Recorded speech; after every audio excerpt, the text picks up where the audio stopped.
Sahana Vavatu Sahano Bhunaktu Sahaviryam Karavavahe Tejasvinavadhitamastu Ma Vidvishavahe. Om Shanti Shanti Shanti. Ask yourself, how does this teaching apply to my life? Because sometimes we will say certain things and then there's a tendency to say, well, how is this relevant to me? So I do not know that. Only you can say that to yourself by asking, in what way can I apply this to help me in my life, to cause a transformation?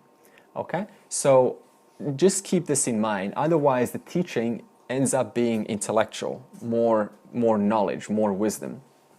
Okay, so that's your job. Okay. Last week, we were talking about categorizing Chapter 6, Jnana Yoga, into two parts for general purposes, being preparatory meditation, Upasanam Dhyanam, and the second was Nididhyasanam Dhyanam, which is removing false notions which are preventing the fruits of self-knowledge. Okay, so this means that despite having gained self-knowledge and still failing to fully fructify those benefits in one's life, then one asks themselves, what is the problem? The answer to that is certain patterns, that is childhood emotional issues, are coloring in the wisdom of Vedanta, and by the virtue of that, one does have the knowledge of Atma and Anatma, that is Tattva Viveka, and yet by living this knowledge, one still does not have the benefit, which is freedom, fearlessness, no problem, no worries, absolute trust, no need to be concerned about the future. So all of these are the benefits when Nididhyasanam Dhyanam is fully applied properly. Okay? So the question is, why are we here? The answer is to take what we know, that is self-knowledge, and to apply a certain practice, meditation, which we will talk about, and by doing so, the benefit will be whereby the self-knowledge fructifies in our life and there is a genuine life transformation, because without a life transformation, no matter what we do is useless. Okay, we can all agree with that. So we're after a life transformation and not just listening to intellectual wisdom and being smart. We're not interested in that. So right now I'm going to complete last one, which is what? Upasana Dhyanam, remember? I'm going to now complete preparatory meditation. And then I'm going to go into Nididhyasanam Dhyanam. What is the problem which meditation solves? The problem which meditation solves is it converts self-knowledge into actuality. That is, whereby the knowledge, I am limitless consciousness, into actuality. And this produces what we call a Jivan Muktihi, that is liberation, which means that despite self-knowledge, we find that we're still not free of mental problems. Okay? That's very common. Despite this, despite knowing this, I still don't feel free. I still feel worried about the world, which is really strange, because if you are the whole, Sarvam Brahmaha, if you're the total, then it's strange to be concerned about one's life, because if one is the whole, where is there the concern? So you can see the logic why we need to perform Nididhyasanam Dhyanam until the knowledge is so firm that there's absolutely no concern for the next moment, that is for living, that is for my family, who will take care of my family, how I take care of myself, how I will continue working, what happens if the economy goes down, goes bust, what happens if my child gets sick, what happens if my parents die, what will I do if my salary reduces, what will I do if someone that I love gets into an accident, how will I pay for that? All of these worries are part of human experience. And they're okay, they're normal, right? So we're not saying the point is to eliminate them, only to not worry about them because they're not present. So this means to be free of concerns. Why can you be free of concerns? Because if there's a true surrender to Ishvara, to the whole, then what is there to be concerned? So Nididhyasanam Dhyanam causes us to not be worried. In other words, not to continue being a samsari, despite self-knowledge, entangled in concerns. The goal is to obviously fix this problem, whereby the understanding and the doubtless conviction, that is nishchaya jnanam, that is knowledge of conviction, are both performed in shravanam and mananam. Remember that? Shravanam, gathering knowledge, mananam, removing doubts. So despite shravanam and mananam, understanding and removing doubt, we still don't experience a genuine life transformation. So that's what we're talking about. Nididhyasanam, the third stage, fixes that. Okay? We're going to speak about how to fix that, of course. So just an analogy, for example, imagine a big water tank and it's filled with water. And there's a tap coming out of it. Obviously, there's a pipe from the water tank to the tap. And the tap's open. The gravity is pulling the water down, but the water is not flowing through the tap. What's the problem? Is the problem with the water? Okay, what if the tap's the tap's open? The problem is not with the tap. It's the way the places the water is placed. Yeah, so there's something. So that means adding more water is not going to help, is it? In other words, adding more knowledge is not going to help. Understand? No matter how much water you add, the water is not going to flow. So there is an obstacle between the water tank and the tap being that is an expression of this knowledge. And this obstacle is the unconscious mind, as I've said last week, patterns accumulated from our childhood experiences and our samskaras, which by their existence color in the knowledge according to their theme, and this knowledge ends up being ineffective. The question is going to arise now, how do we remove these obstacles, right? How do you remove the obstacle regarding the water tap example? You inspect the pipes, right? And that takes some time. And what happens if you don't want to inspect the pipes? Is the water going to flow? No. That means the person's going to die because they've got nothing to drink. So what does this mean? There is effort in Nididhyasanam stage. That obstacle can only be removed by your own effort. Okay? How do you do this? The answer is by looking at your psychological mind. Your mind of psychology. Your psychology. How you think. In what way do you think about things? How long do you think about things? Why do you think about things the way you think about things? Could you think about things in a different way? Okay, so you're inspecting your own mind. You're looking at your own CPU, the way it processes data.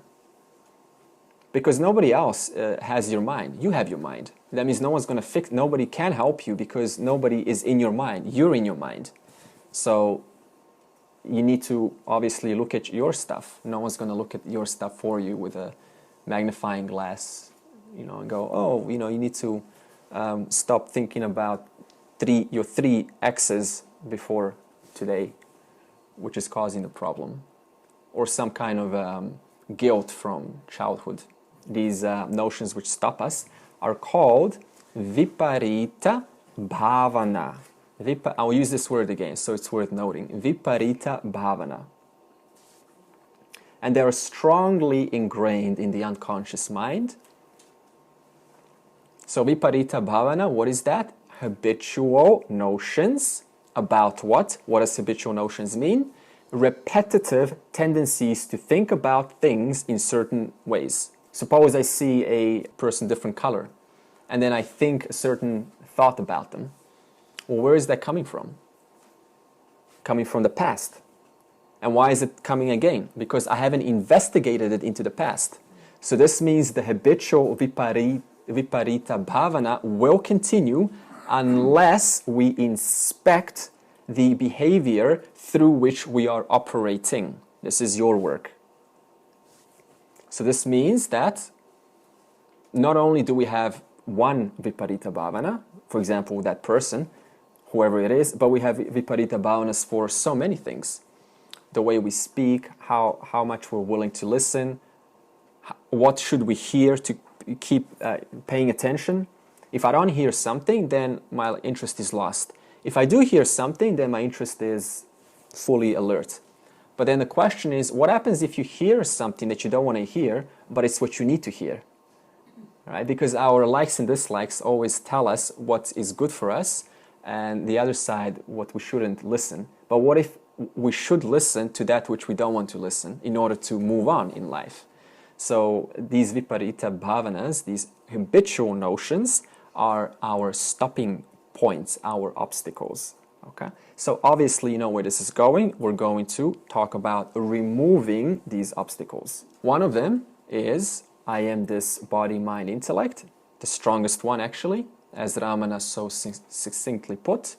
I am this body, mind, physical body, these mental emotions and my thoughts. And that's actually a samskara from beginningless beginning, this notion that I am the body, mind, intellect. And yet the truth is, you are awareness of the conditions of the body, mind, intellect.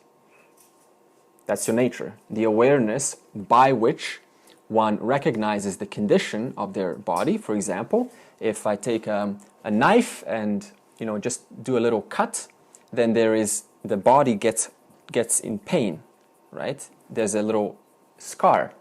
But by awareness, that is who I am, the awareness is aware of the condition of what? Of the body. But then we say, I am cut. Well, you're not cut, your body's cut. Or similarly with an emotion, we have a certain emotional situation about someone or something, right? An argument happens maybe, right? A little tension happens with someone close to you. And this tension is occurring in the subtle body, the mind, intellect. And by your presence, your awareness, you're able to report this presence of tension in the body, and yet in the subtle body, and yet we mistakenly say, I am feeling, awkward. I am feeling sick. I am feeling, not well. Well, you're not feeling. It's got nothing to do with you. That's all happening in the subtle body. So these are the kind of viparita bhavanas that are lifelong and also beginningless beginning long. So we need to get rid of them, okay? So what I said is we need to get rid of these lifelong obstacles called viparita bhavana, by which prevent self-knowledge fructifying into a transformative experience whereby it's a living reality, okay? Just like if someone's in traffic and stopping you from going somewhere and they're going really slow. So we can say that's an obstacle. So that means that obstacle is preventing you from getting to where you want to be. So how do you, in this normal situation, how do you solve that? You maybe overtake them, right? But you did something by your own effort. You didn't just, you didn't just say, oh, I'll just wait, I'll just trust it's going to handle by itself. You did something. So what do? You removed viparita bhavana, obstacle, by your own efforts. Same thing with our unconscious mind. The solution is remove viparita bhavana, and this process of removing obstacles is called nididhyasanam dhyanam, which now takes us to number 2. Okay, so you know where we are now? We're now finished with Upasanam Dhyanam, preparation. I spoke about this last week. I now finished number 1, Upasanam Dhyanam. Now I am going to number 2, The second type of meditation, Nididhyasanam Dhyanam. Nididhyasanam Dhyanam has two exercises which we need to apply. The first one is alert living. Alert living. What does alert living mean? A Vedanta-friendly life. You're either, okay, what does this mean? Vedanta-friendly life. Well, you can either be Vedanta unfriendly or you can be Vedanta friendly. If you're a Vedanta unfriendly, then you say things like, I want to be peaceful. What does this mean? I want to be peaceful. It's at some future point in time, right? That's Vedanta unfriendly. So why did I say alert living? How does this tie into I want to be peaceful? As soon as we say something, we catch ourselves. That's why we're alert.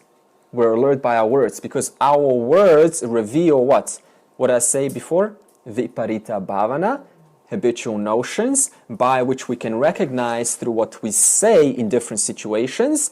And why do we apply Nididhyasanam Dhyanam, alert living? Because by being alert, we can capture these obstacles, like that car I told you, by which once we overcome, we solve a problem a little bit more. We solve the problem by which is preventing us from enjoying the fruits of self-knowledge. So, for example, getting back to peace, if I say I want to be peaceful, I ask the question, what is incorrect with this statement according to Vedanta-friendly living? The answer is, my nature right now is peaceful. So this means one catches themselves and they stop themselves and they go, wait a minute, is this really true? Is this Vedanta friendly? Is this what the scriptures are saying, that peace is found in the future? Or are the scriptures saying that I am peace, my intrinsic nature is peace? So by faith alone, I can take what the scriptures are saying and cancel out the statement which I said being peace I want to gain in the future.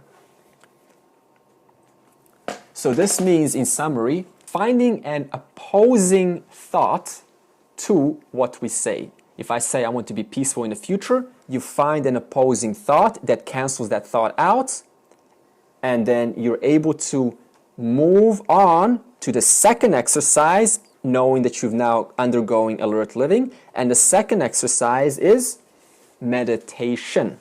Okay, so where we are now is, I mentioned, two exercises, Nididhyasanam Dhyanam. First one is alert living. Second, by alert living, I am able to apply meditation. The second exercise, what does meditation mean in one short line?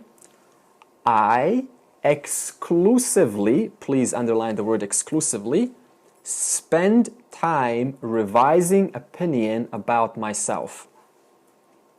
Why did I say exclusively? Because if it's not exclusively, I promise you someone's going to be in your presence and they're going to take away your attention.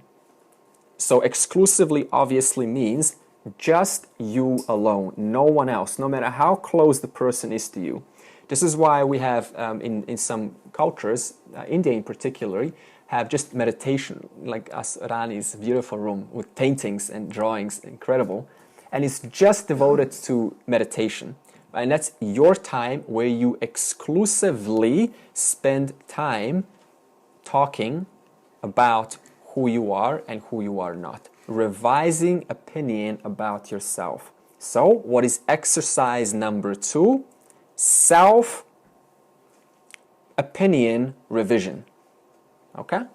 For example, going back to Viparita Bhavana, a statement could be, I am insecure, I am useless, I am totally dependent, I am incapable, I am unloved, unworthy, ugly, nobody loves me, mortal, any other ones? I'm worthless. Okay? So these are all genuine statements that come out in different situations. Sometimes we need to wait in life because if everything is okay with your life, they're hardly going to come out. But you just wait till things are not so well. Then you see how these statements start to kind of, come in different ways. So how do we apply exercise number 2 to cancel these negative statements? For example, suppose you say, I am mortal. Okay, I am mortal. That means I'm going to die. That means there's fear of death. So how do you cancel this out? You say, for example, my body is mortal, but I am immortal. Who is mortal? Am I mortal, or is my body, mind, intellect mortal? Body, mind, intellect is mortal. But I, consciousness, am blessing the body, mind, intellect. So see what we just did? We took, by alert living, number 1, it caused us to stop ourselves and apply exercise number 2 and capture this negative statement and then find an opposing thought. And what do? You do this thought by thought. Please understand, this is very important. This is not a one-time job, okay? This is slow, thought by thought. So we need to be realistic. There is no such thing as one day, nothing's okay. Next day, everyth's perfect. One of the techniques I use to try and achieve that is to separate the I from the me. And when I think of me, I think of the whole me, the body, the mind, and that's the me, which can have a past, potentially have a future. Yeah. Whereas when I think of the I, it's very much the present now, and it's the self, it's the awareness.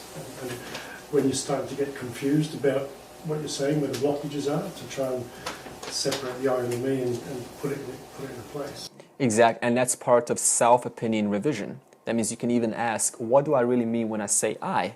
When I'm communicating with people, what do I mean when I say I? Okay, if you don't do this, then it can really easily slip. We can keep saying I, but then if we haven't inquired before, then that I keeps reinforcing who I am not, anatma. So this is why I say exclusive time revising opinion about yourself as a person. Okay, this is the way you get to know yourself. Another one is, I need an object to be happy. And how do you cancel this statement out? How do you turn it into a revision, correction? You say, I don't need the world. The world depends on me. Because without the world, then who is there to validate the joys and sorrows in objects? Unless there is a conscious entity, you. So in other words, you're using this to cancel out these viparita bhavanas. Is that clear? 2 exercises. Alert living. By the living of alertness, one's able to change their opinions about themselves. This is very important. Thought by thought. So is there any questions about that before we move on? I don't get that. So saying that I don't need the world, but I provide happiness to the world? No, I don't need objects in the world. When I say I don't need the world, I don't need worldly objects. I don't need worldly experiences for my happiness. Because unless there's a conscious principle there prior to that which is being perceived, that which is being perceived has no power. You know that statement when a branch falls off a tree? When a bird poops in the forest, there's nobody there to hear it. Did it really poop? Strange example. Okay? So it's the same principle. In other words, if I'm not there, then what is there to say? There's no one to say anything. So this is what happens. We usually give importance to worldly objects, but we discard that principle because of which is able to validate the joys and sorrows in those objects. Is that clear? So we are really relating the objects in the world and not using them as a tool for our happiness. We relate, it's in relation to happiness. Exactly. We're not negating that we need the objects in the world, but it shouldn't be a source of happiness. Exactly. Because that's what we... Exactly. One shouldn't be compelled to connect with this object for their own well-being. Yeah. Now, of course, I'm going to put a disclaimer there. See, don't take this directly, because now you can go, oh, okay, so I don't need food, I don't need, I don't need entertainment, I don't need YouTube, I don't need anything. We're not in any moment discarding anything. Just recognize by self-opinion revision that ultimately you don't really need this. Okay, you stand apart, you stand fine, everything's fine, you will be fine without this. That's all I'm saying. Just like children, right? Children are okay without a girlfriend, boyfriend, but once they get the first girlfriend, boyfriend, then they cannot live without one. Then once they break off, then they need to get into another relationship. But before, they were totally fine. They were not looking for a girlfriend, boyfriend. So over time, our life tends to, we tend to subordinate to objects, and we start to believe we need these objects for my happiness. So self-opinion revision simply says, yeah, okay, it's fine, it's there, it's useful, but actually I don't need it. Okay. It goes back to that renunciation. It goes back to what we said before about renunciation. Renunciation. Yeah. Yeah, we'll get into renouncing the attachment or the connection, not the actual event. Yeah, you've just taken me to the next topic. Yeah. How do you separate that I want to use it? Let's say the mobile, I want to use it. I find it useful. Yeah. But the other statement you said, I don't want it. I did not say I don't want it. I just said don't pull out the phone unnecessarily just for entertainment. For example, at a train station, when you will see people just pulling out their phones and doing for what? Right, just for no reason. There is nothing being productive done during the thumb going up and down browsing Instagram pictures. So use that moment to say, no, I actually don't need my phone right now. I can be totally fine by myself waiting for the train or the bus without pulling out my phone and looking at the news. That is your opportunity. So this is how you apply it in real life. Okay? But by the same token, there's nothing wrong with saying, I'm going to pull out my phone and look at the news right now. Yeah, it depends where you're pulling out the phone. If you're not in the middle of the road. Another example is, let's say you like to watch, does anyone watch any dramas? Drama? Okay, just say, you know, we can miss one session out. We're fine, right? So that's something you can do, just miss one session. Otherwise, what happens is we start depending on it. And that's what we're saying. You know, if you start depending on it, then you're saying what? I depend on worldly objects. But how can Brahman, the whole, depend on objects? From the standpoint of Vedanta, when we speak of meditation, we are exclusively and only interested in meditation for liberation. What does this mean? Other shastras, for example, certain Puranas or yoga shastra, will speak about a meditation in different ways. For example, some Puranas will speak about gaining powers, mystical powers, or purifying the mind, or gaining miraculous, miraculous skills like reading minds, flying, levitating, being really smart. Okay, we're not interested in this because these are all limited in themselves. They all begin and they all end and they all depend and they all build up who? They build up the body, mind, intellect. They have nothing to do with the self, with you. So our meditation is exclusively regarding liberation. So a Vedantic seeker, a Vedantic person who is into Vedanta is only interested in meditation for three things. And these three things are purifying the mind, obviously. No one can disagree with this. We all could use a little bit of purification of the mind, right?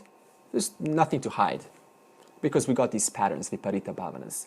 The second is gathering the knowledge, that is gaining the knowledge, self-knowledge. And the third is assimilating this knowledge. In other words, turning this knowledge into a living reality. So it's not just intellectual. Oh, I know what Brahman is, I know what consciousness, I know what awareness is. I've heard all this before in the Upanishads, in the Bhagavad Gita. Yeah, it's all just nothing new. We're not interested in that. We're interested only in transforming it into an actual living experience. In the world, we have jnanis, that is wise people, who have no powers. In fact, jnanis are the most ordinary, sincere, genuine people that at least that I've ever met in my life. For example, Nima, I've never seen a more sincere person than Nima. Just an ordinary person. And I love that. Same with James. And we also have ajnanis, who are not wise, but have extraordinary powers. In other words, they're using these, sometimes they use these powers for material gain. Status, for appearing bigger in a society, for attracting an audience.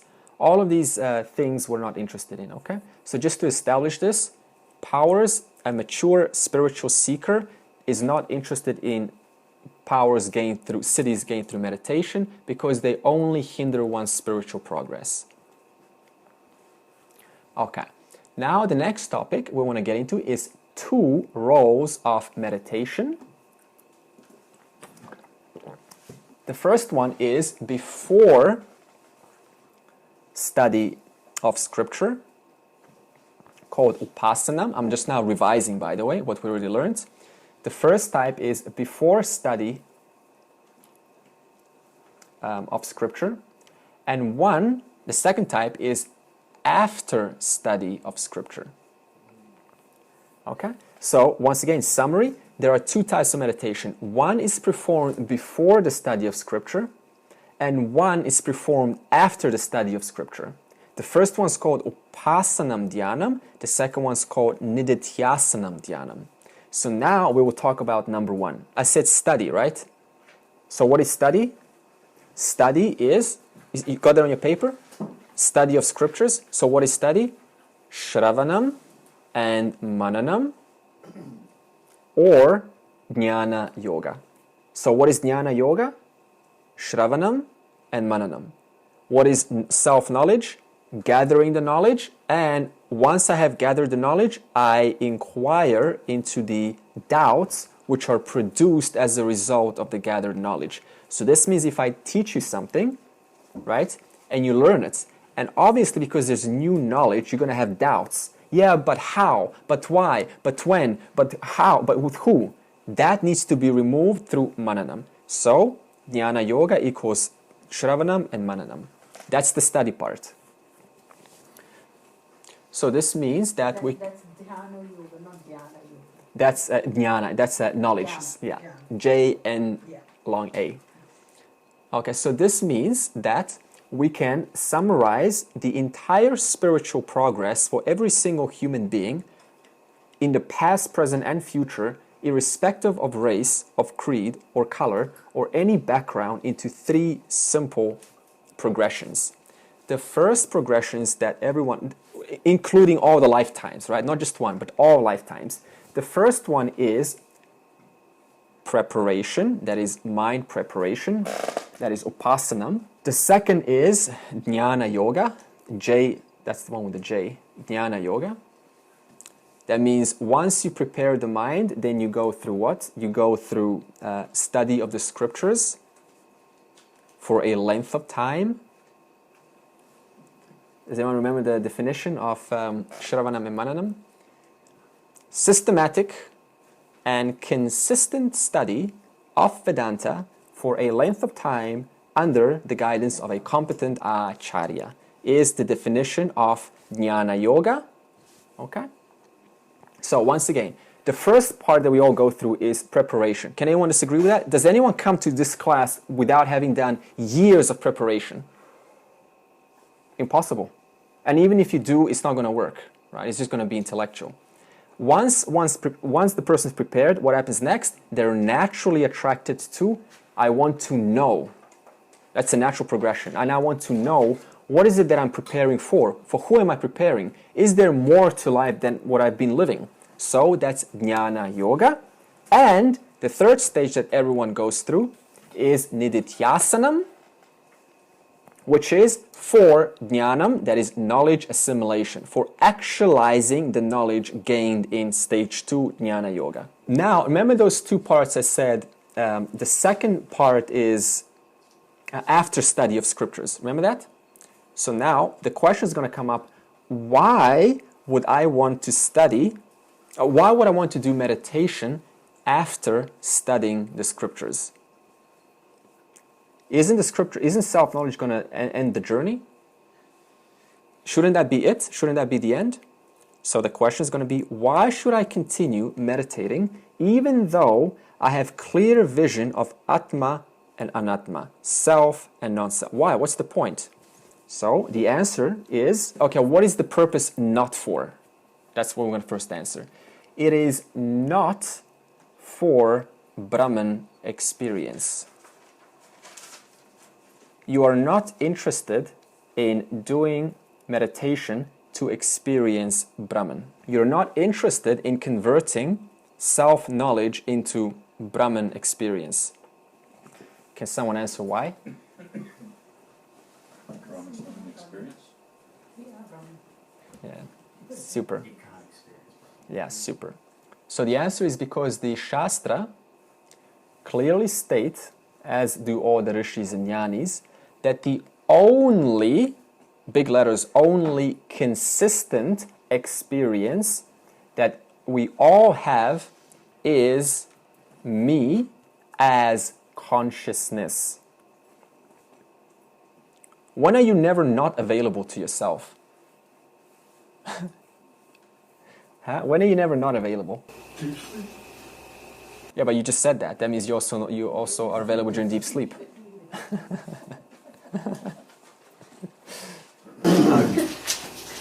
They often hear saying that you can get a glimpse of Brahman when you are meditating. Sure, we're going to get to that. Mind, no problem, we're going to get to that part. Okay. That's totally coming up. All right. So the only consistent experience that we all have is the self-evident I. When you say I, do you doubt that you said that? No, nobody doubts that. When you say I am, you just know, like I. You just say I. Is there any question about that? Well, what is that? That's Brahman. Consciousness. Brahman is consciousness. So to try to experience Brahman is impossible because you're always experiencing I as self-evident existence. Self-evident existence, I, is Brahman. It's not mystical, there's nothing strange about it. So to try to experience that which I already am, that's a logical fallacy. It's impossible to experience that which I already am right now. So we cannot experience Brahman because we always, as Rani said, are Brahman right now. How? As the self-evident I, which is conscious. And what is Sat Chit? Sat existence, Chit consciousness. Therefore, you already are conscious. And that consciousness is validated how? By the self-evident I am. Okay? What's really also funny is the only experience for which you need not put any effort to experience is what? Is yourself, is your existence. Do you need to do anything to amplify your existence? To amp up your existence? You just exist, okay? Is that clear? You just exist. So, isn't it funny? In the world, we do everything. That means we spend a lot of money, right? Going to different places, traveling, making love, you're having great, fantastic experiences, playing, right? All of these things require what? A lot of time, energy, and money. And yet, that means if I don't apply time, energy, and money, then I'm not going to get this experience. And yet, the greatest truth is that one who is in whose presence the play, the game, is present already. So that means that no matter what I do, whether I look for things or don't look for things, whether there's an absence of objects in my life or presence of objects in my life, who's still present?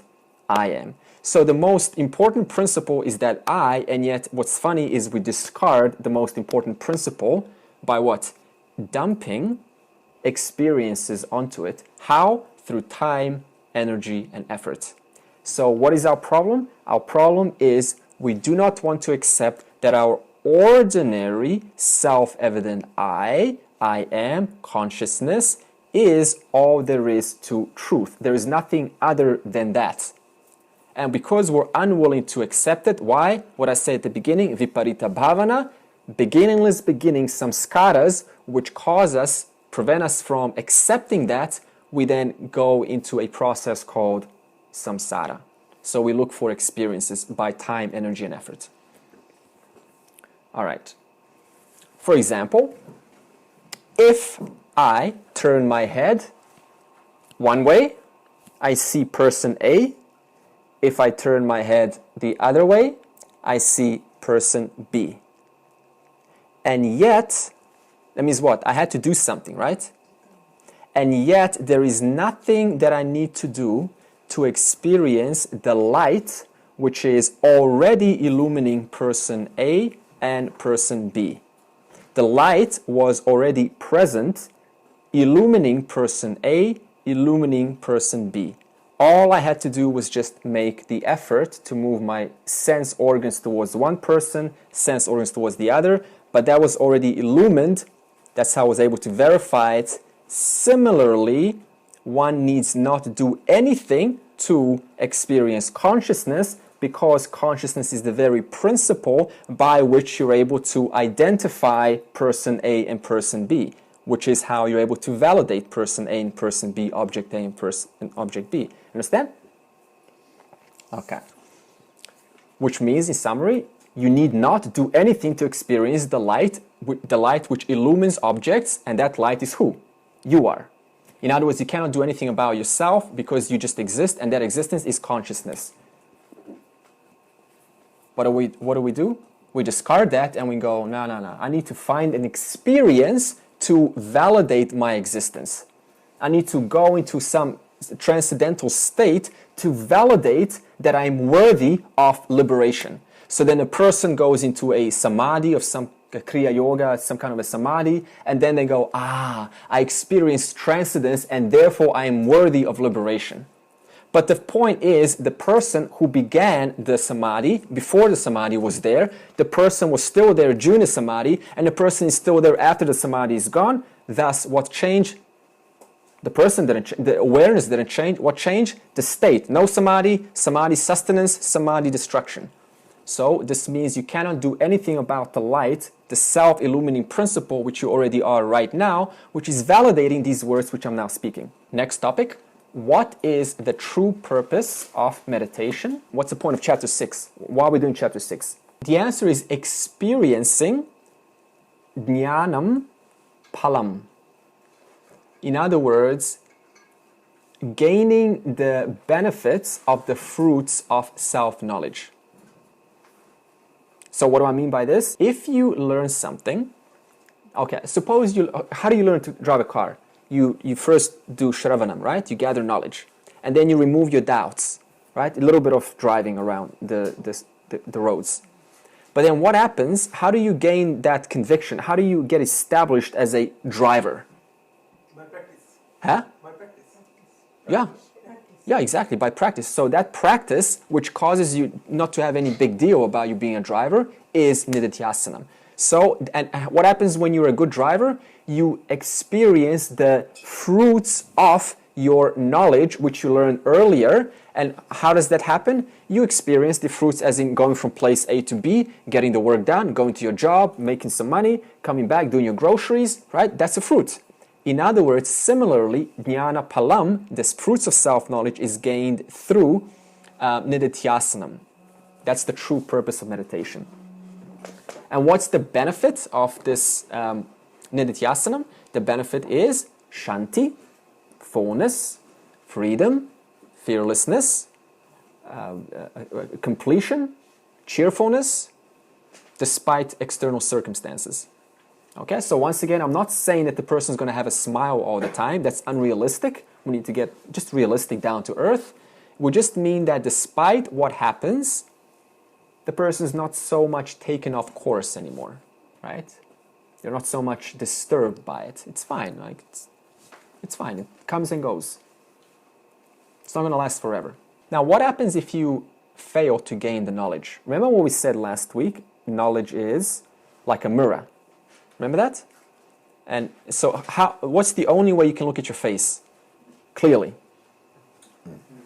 With a mirror. So the mirror is self-knowledge.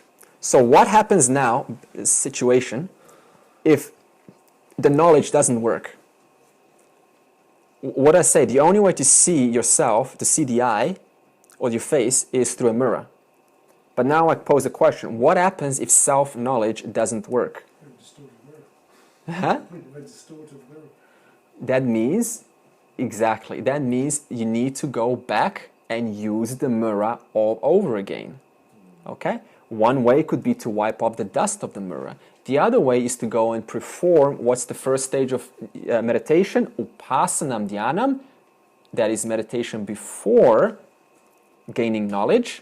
Because if I don't do that meditation, that upasanam, then the knowledge is going to be contaminated by what? Viparita bhavanas, and therefore it's not going to fructify. I know what you're asking now. What is upasanam dhyanam? Can you explain to me how? What's the logistics? We'll get into that. Okay? Okay, before beginning chapter 6, I'm going to give you a quick overview to continue the foundation before we get into the verses. The first part that Gita deals with is general preparation. Bahiranga sadhanam. Of course, you don't have to put the Sanskrit words down. General preparation. What is general preparation?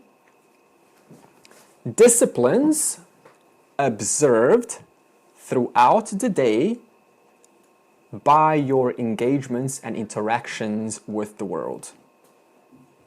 These disciplines are consistently observed and applied.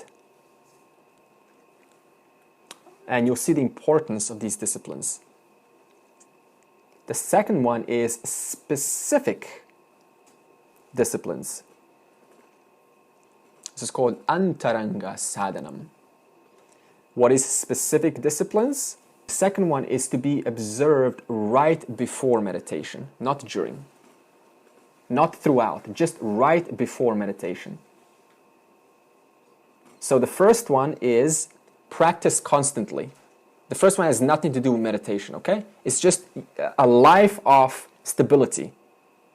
The second one is specific disciplines to be practiced right before meditation.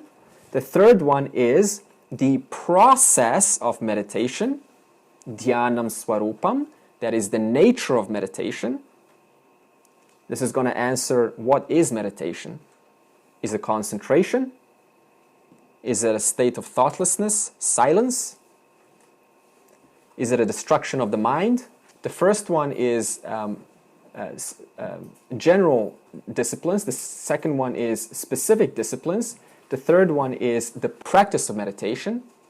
Okay, what's the nature of meditation? Is that clear? The fourth one is benefit of meditation. That's dhyana palam. What's the benefit? Is it flying? Is it reading other people's minds? Is it predicting the future? What's the benefit? So we'll speak about that.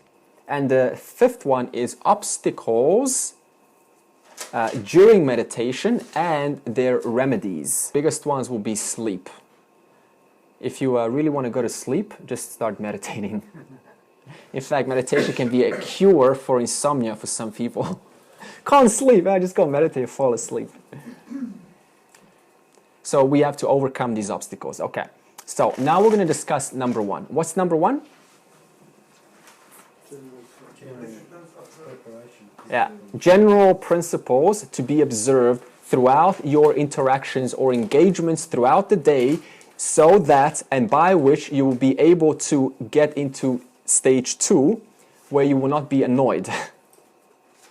Okay, well, let's explain what number one is. We'll start with an obvious observation. We all have one mind, don't we? Does anyone have two minds? It would be good if you had two minds, right? Because then you could separate one mind for daily transactions and the other mind for meditation. The problem is we have one mind. Well, it's not called a problem. Just the reality is we have one mind. So this one mind goes throughout the day gaining what? Experiences. Tension, well, with colleagues, with wife, with husband, with children, with transportation, with loud noises, with disturbing images. Okay? This one mind gets all of that data onto itself.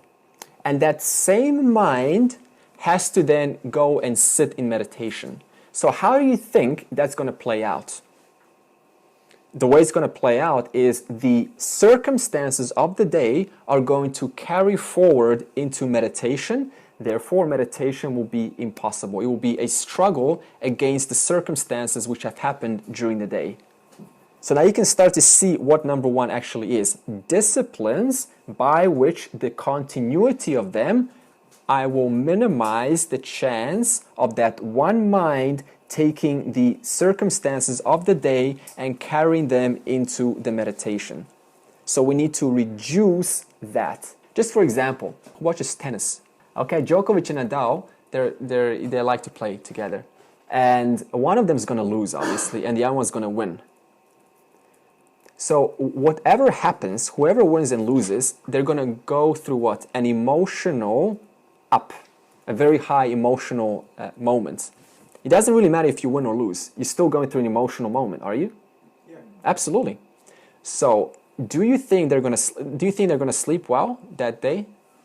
No, because winning a match, right, for the finals or for the nation, it's a big deal. So it's going to have a big scar in the mind, and that scar then is going to carry forward, and it's not going to allow them to sleep, let alone meditate.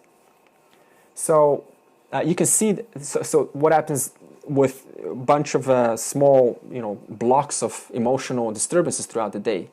They all add up, and then when you really want to, what did I say at the beginning? Exclusively sitting down and revising opinion about yourself. When you want to do that exclusively, it's not exclusive, is it? Because you're carrying all of this turmoil and emotional, these thunderstorms into that exclusivity.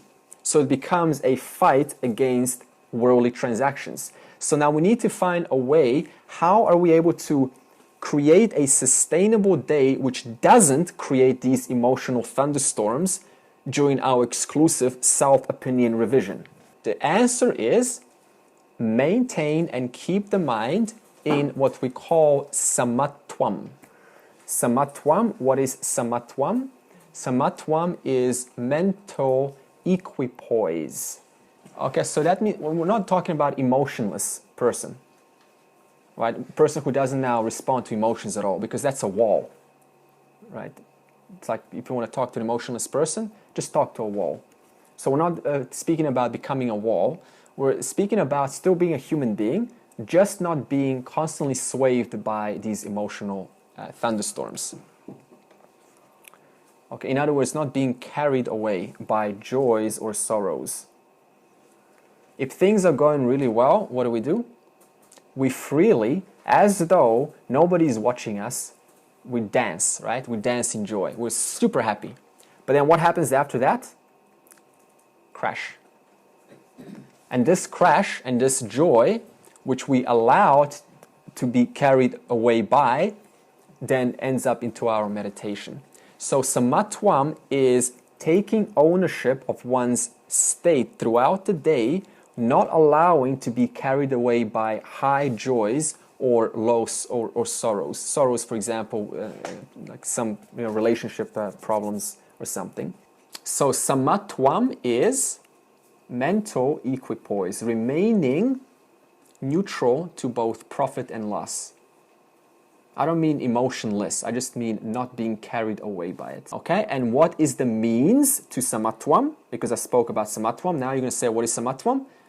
How do you practice samatvam? The answer is through karma yoga. So karma yoga is the means to samatvam.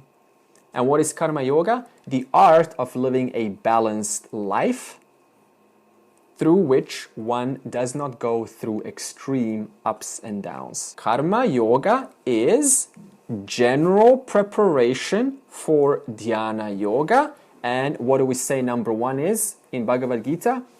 General principles. So now we answered what number one is. What's number one? Okay, so karma yoga is what? Used for maintaining an equipoise throughout the day. Why would you want to do that? Because if I don't, then what's going to happen? That one mind is going to take the circumstances of the day and carry them over into the exclusivity that I need for myself to revise my opinions about myself in meditation. So we apply karma yoga. So that is why chapter 6, the first couple of verses, start with karma yoga. In fact, you will notice a pattern in the Bhagavad Gita. Krishna doesn't just speak about things one time. He revisits it in later chapters. Why? Because nothing in the Bhagavad Gita is redundant. It all serves its purpose. So for that reason, we're going to gladly revisit karma yoga and the incredible benefits it provides for removing these ups and downs throughout our life. Okay? Shri Bhagavan Uvacha Anna Shrita Karma Palam Karyam Karma Karoti Yaha Sasanyasi Cha Yogi Cha Naniragnir Nacha Kriyaha.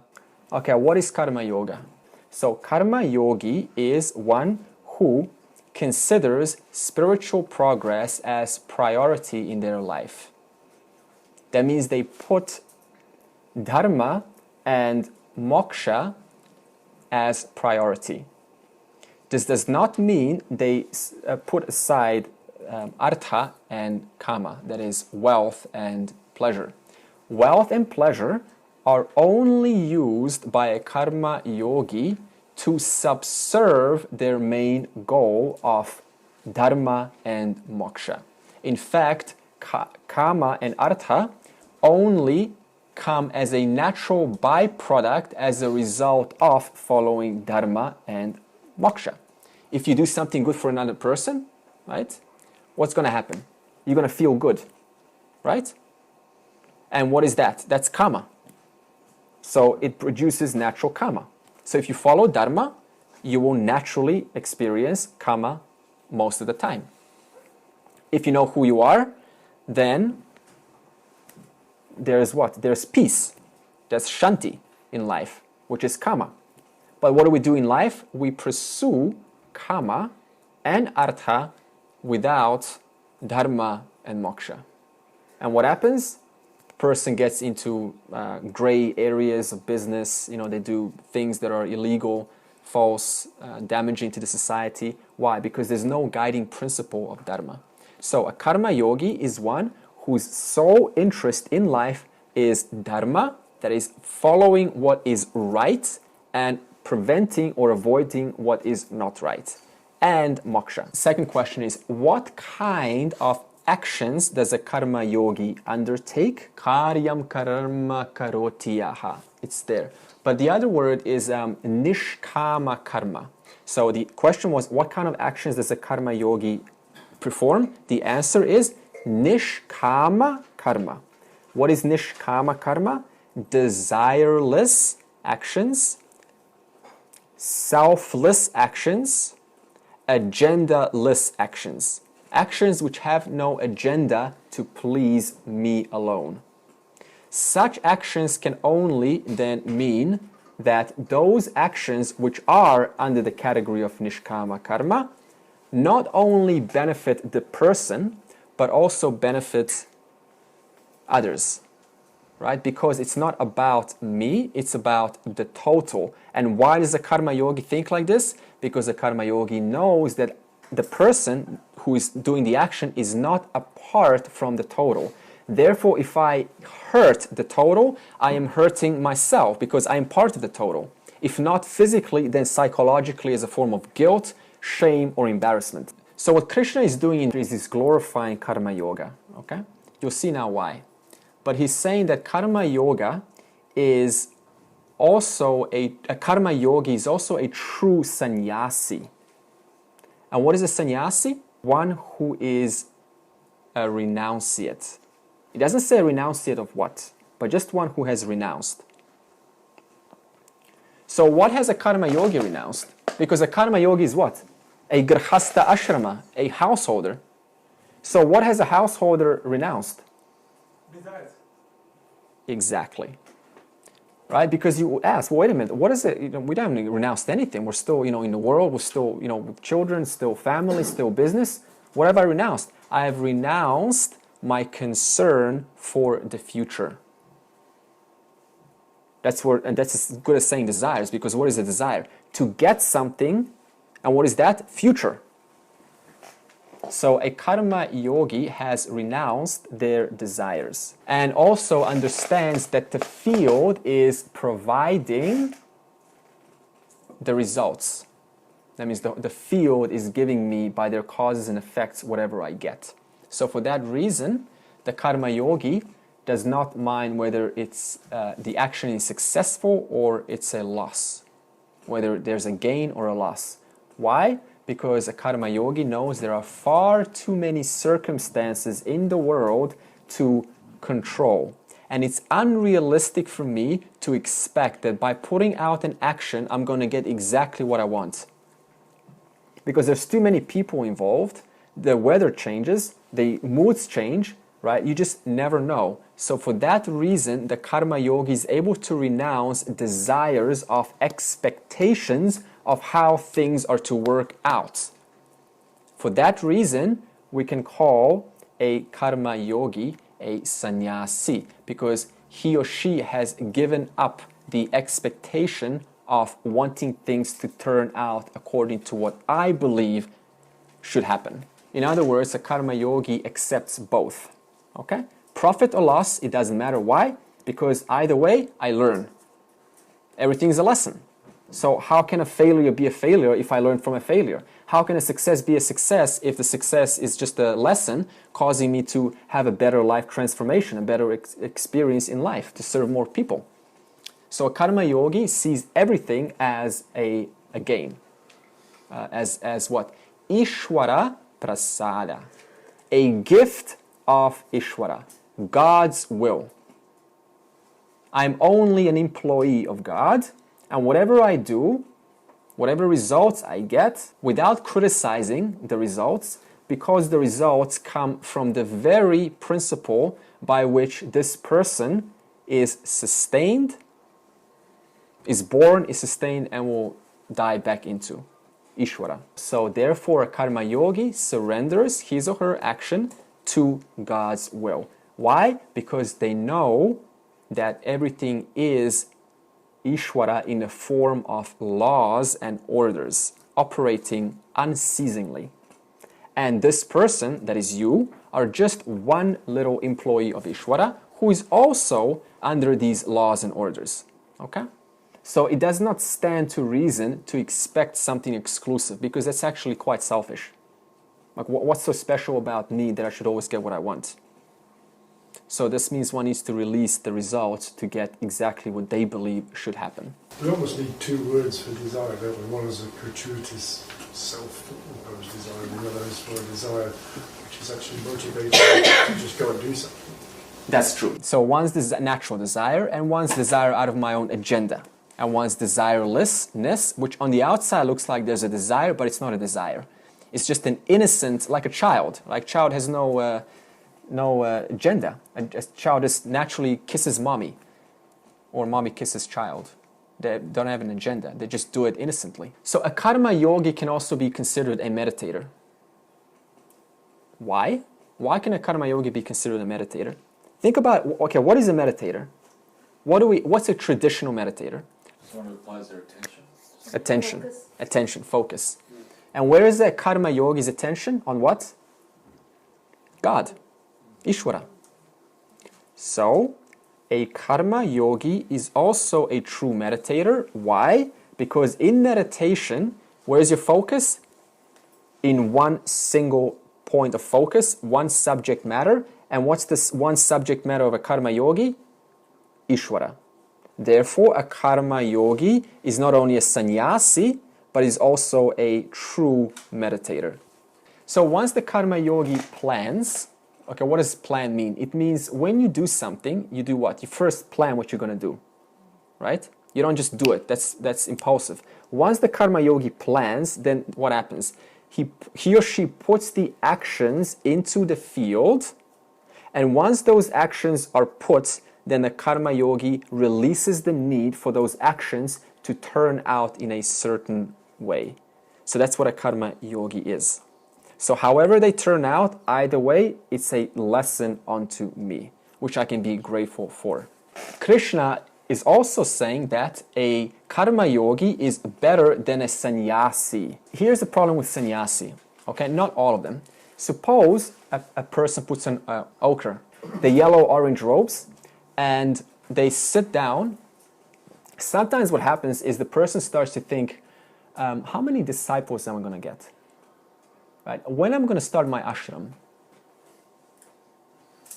That's a possibility, because now the person's free to think whatever they want. There's no worldly attendance to attend to. So now the mind starts to imagine different things.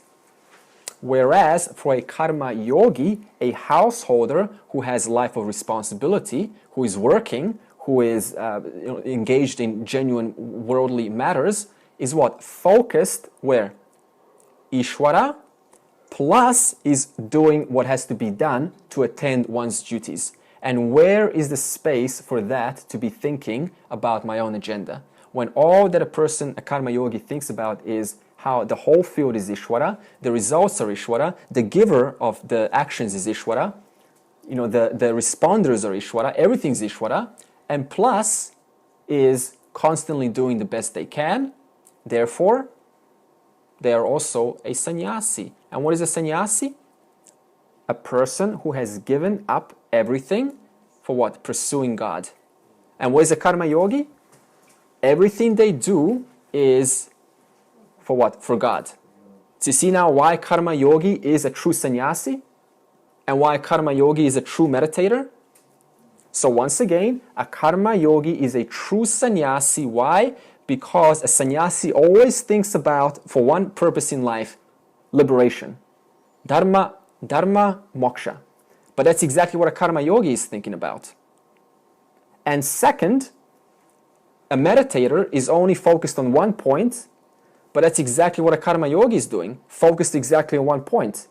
Everything is Ishvara. You understand? So karma yogi is a true sannyasi and a true meditator. We are talking about you, by the way, a householder.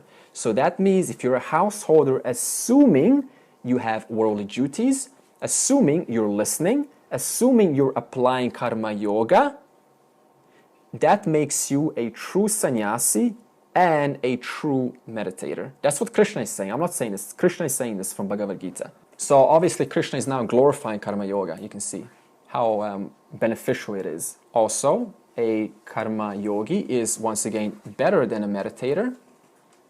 Why? One point that I want to say is a meditator is nacha akriyaha.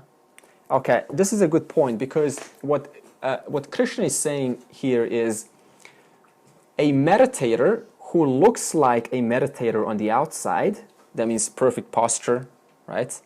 Perfect jnana mudra. Jnana mudra is like this.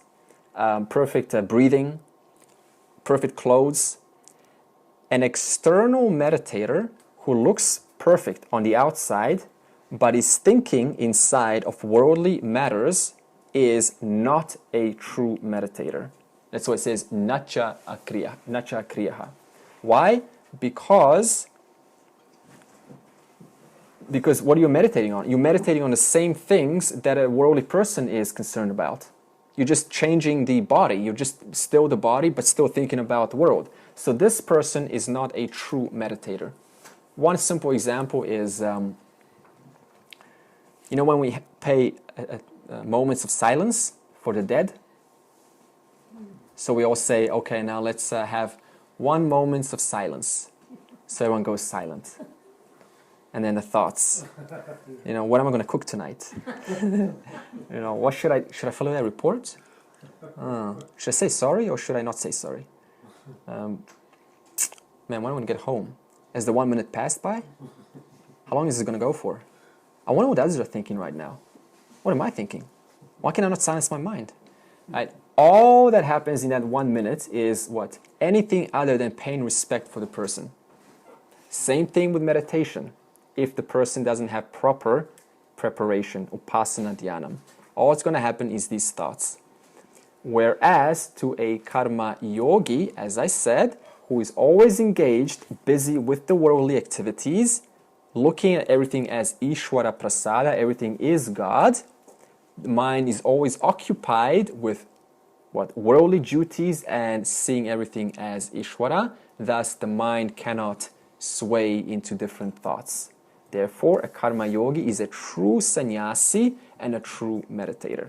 Yam sannyasamiti prahuhu yogam tam vidhi pandava nahya sannyasta sankalpaha yogi bhavati kashchana. So the previous verse, verse 1, Krishna spoke about karma yogi being a real sannyasi and not the one with an ochre robe. In verse 2, Krishna is now going to justify, in other words, give you reasons why the statement is justified, that a karma yogi is actually a true sannyasi and not an ochre robed person. Krishna says that external renunciation can't be considered as true renunciation. Why cannot external renunciation be considered true renunciation? The answer is self-knowledge has nothing to do with the body. That means it doesn't matter what you know, it doesn't change how you dress. That means you can know something, but you can still dress totally differently to what you know. So putting on an orange robe does not say anything about what? The sannyasi's mind intellect. So self-knowledge has nothing to do with the body and everything to do with the mind intellect. For that reason, we cannot say the true sannyasi is one who is living a life of simplicity with an orange ochre robe. Okay? Because the self-knowledge is in the mind intellect and has nothing to do with how they dress. That's actually very good. There's an aha moment there where renunciation is all about the subtle body, not the gross body. Exactly, totally true. It doesn't matter what the aesthetics are irrelevant. Does that apply for things like monk's food? We call monk's food, where they think of chicken and actually have mock chicken, and fish, mock fish, all made of gluten. Yeah. And they serve this kind of food in a Buddhist monk temple and all And that that's stuff. an So, I mean, the thought is actually meat, fish, and things. So, what have you given up? You really haven't given up in thoughts, have you? No, So, is that similar what you're it's saying? just trickery. Because the thought is always there Yeah, that I'm eating meat, yeah. but I'm actually consuming Mock meat. mock meat. What's the difference? The thought is I'm eating meat. Yeah, well that's the Camouflaged. yeah, but they have to renounce the idea because they're still their focus is still on their desires. It's like a So they're not vegetarian free of the say desires. Yes, still today Buddhist food, monk food is that's the Yeah. way they serve the food. Yeah, it doesn't matter if they're not eating physically. The fact that they're just entertaining the thought still means I am bounded. I am still, bonded by that thought. So this has to be released. So that's not still true living of renunciation. Because I'm still bounded to what? My own desires. Never mind how I'm dressed. Okay. The main sannyasa. Now we're going to speak about what is the main sannyasa. Okay, what is sannyasa? Renunciation. The main renunciation is, in other words, to be worthy of being called a renunciate, one has to renounce concerns of the mind. Concerns of the mind. In other words, things which disturb the mind. And what's the main thing concerning the mind?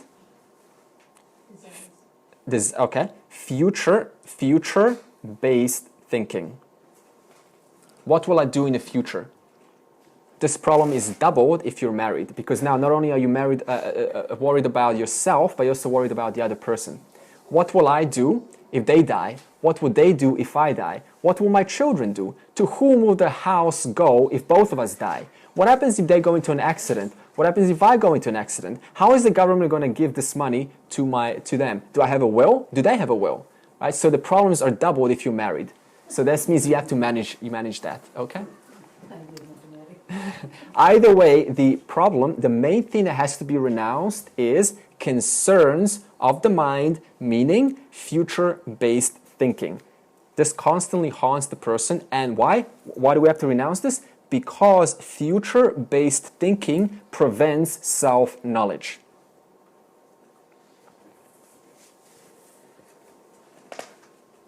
Okay.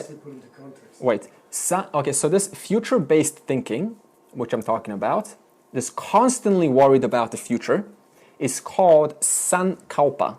This is an important word. San, S-A-N-K-A-L-P-A, sankalpa. Future-based thinking, constantly anxious about what's going to happen tomorrow, constantly planning just in case things fall apart, never free in the moment, always thinking about the future. So if sankalpa is not managed, then self-knowledge is not possible. Why? Because the mind will not have quality time to exclusively spend time revising self-opinion about itself. You understand? You need quality time to think, who am I? To contemplate. You need quality. You need to have uninterrupted time. But if I'm constantly thinking about, oh no, is my wife getting, impatient because I'm in this meditation room for too long? Or is my husband, when they're going to come back? Are they okay? They're 5 minutes late. I can't meditate anymore, right? So this is, see how it causes these problems, and we cannot properly perform our sadhana.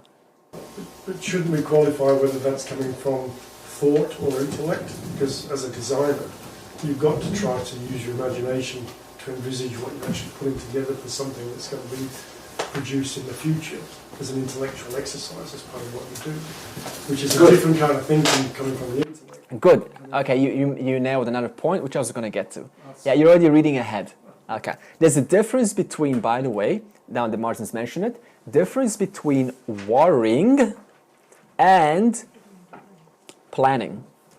Okay, so here's the difference. Planning, we got nothing against planning. In fact, one should plan. Why? Because planning leads to efficiency in life. But we're not talking about unceasing planning. Unceasing planning is anxiety of the future. If I'm constantly planning, what does that mean? I'm constantly worried. So what we're saying is a karma yogi fully plans one's life. Why? Because to plan your life is to ensure that the life goes smoothly. So absolutely plan, no doubt.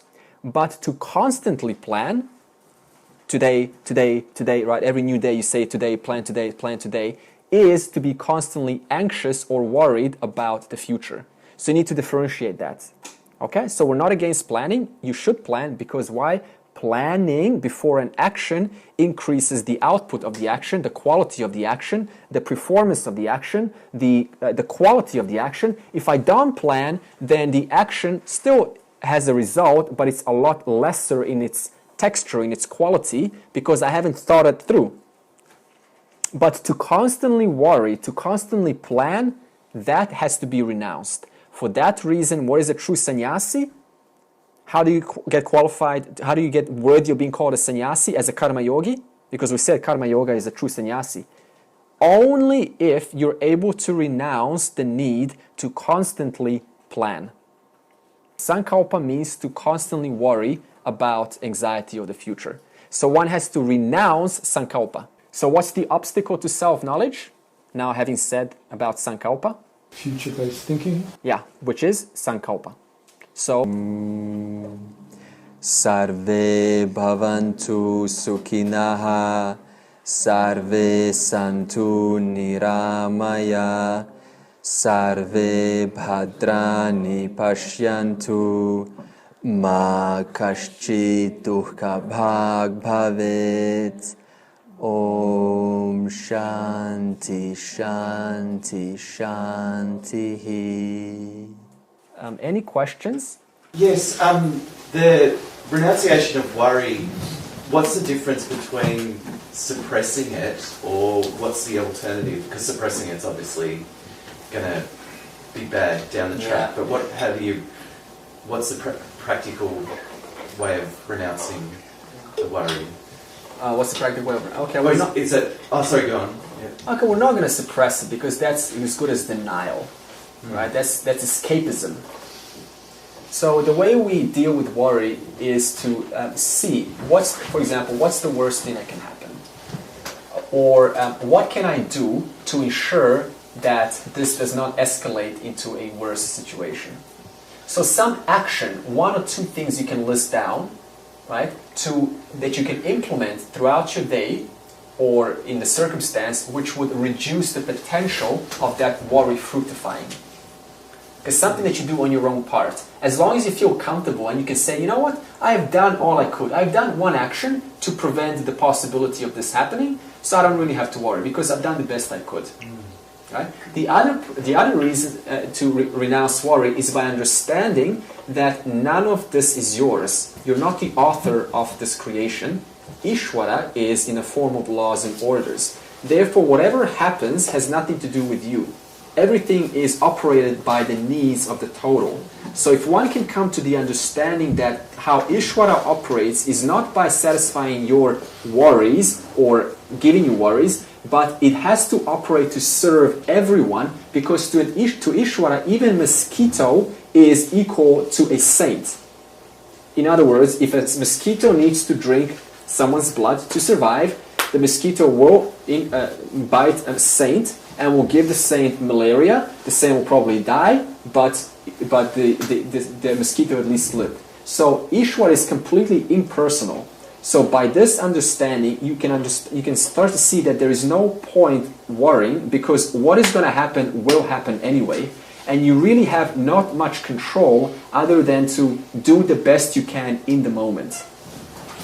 One thing I was thinking to add to that, because I've very transparent, separating reality. I'm satisfied with Andre's answer. But just That's generally, fine. mental Yes. projection is there one anxiety. If you're satisfied, that's good. Andre, I know the saying that he says whatever will happen, will happen. Yeah. But surely the power of prayer and everything, we can reduce Good. the degree of that. Good. Whatever the degree of negativity or whatever, Excellent. we can reduce it. Yeah, excellent. And it has happened in many, many times in our, I'm sure, all our lives. Yeah, we have in India like yajna, different kind of yajnas, rituals, which by their performance, they will influence variables in the field, which would be in the favor of the prayer of the yajna, the prayer of the ritual. So we can still influence variables. For example, we just had in Rishikesh, I was with Nima and Surya, and we were in a group, and we were doing a Agnihi yajna, in other words, a fire yajna. And someone was having cancer, right? So we all got together and we, did a certain ritual according to the Vedas, because they have these rituals, and we were throwing, different offerings to the fire. And the point of this was to influence the variables so that this person can, have a better operation.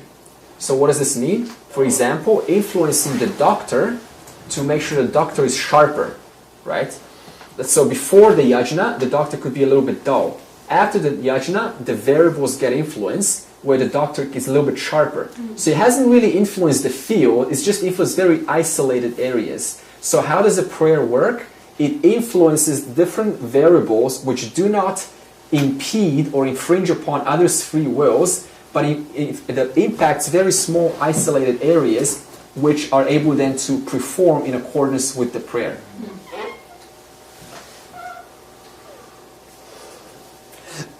Anything else? The power of the thought, so the thought manifests, so it's a part of it. It's the same thing, yeah. They use law of attraction. That's where they took the idea. This has been in Vedas for thousands of years, right? Using your mind to influence the variables of the field.